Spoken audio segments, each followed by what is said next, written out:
Ay, mga kapatid. Amen po ba? Amen po ba? Amen. Bakit si Daniel hindi kinain ng leon? Sa loob ng isang gabi niya sa kulungan ng leon, bakit hindi siya kinain? Sabat, ang sabi sa Biblia, si Daniel 3 bisis kong manalangin sa isang araw. Hindi sinabi sa Biblia kung ilang minuto o ilang oras, kundi 3 bisis sa isang araw. Kaya nung inihulog siya sa kulungan ng leon, ginawa niyang papag, ginawa niyang unan ang likod ng leon. Bakit? Kapag lagi kang nanalangin, lulukuban ka ni El Shaddai ng kaniyang kapangyarihan. Amen po ba? Amen po ba?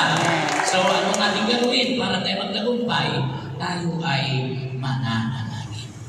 Ang pananalangin ay pakipag-usap sa Diyos. Habang tayo nanalangin, kinakausap natin ang Diyos. At habang tayo nananalangin, naging kaibigan natin ang Diyos. Kapag kaibigan natin ang Diyos, ano man ang problema natin, hindi niya tayo papahabayanan.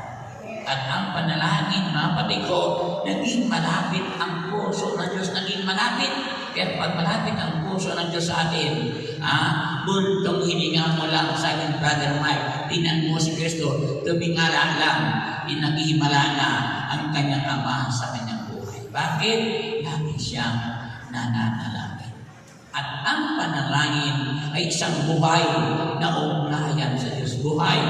Habang nananalangin ka, buhay na buhay ang ugnayan mo sa Diyos.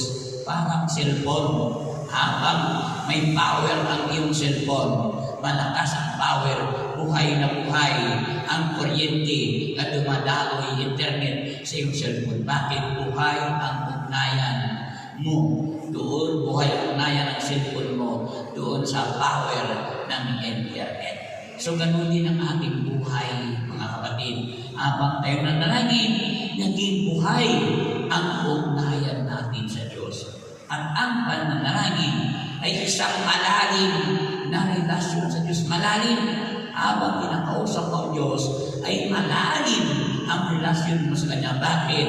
Hindi mo pwedeng kausapin ang pagkariwan tao kung hindi malalim ang relasyon mo sa Diyos. Kapag malalim ang relasyon mo sa Diyos, magagawa mong kausapin ng puso sa puso si El Shaddai. Amen po ba? Amen po ba? Palakpakan na pinamalakas ng Diyos. Hallelujah. At habang tayo nakipag-usap sa Diyos, kinikiliti natin ang kanyang kalooban.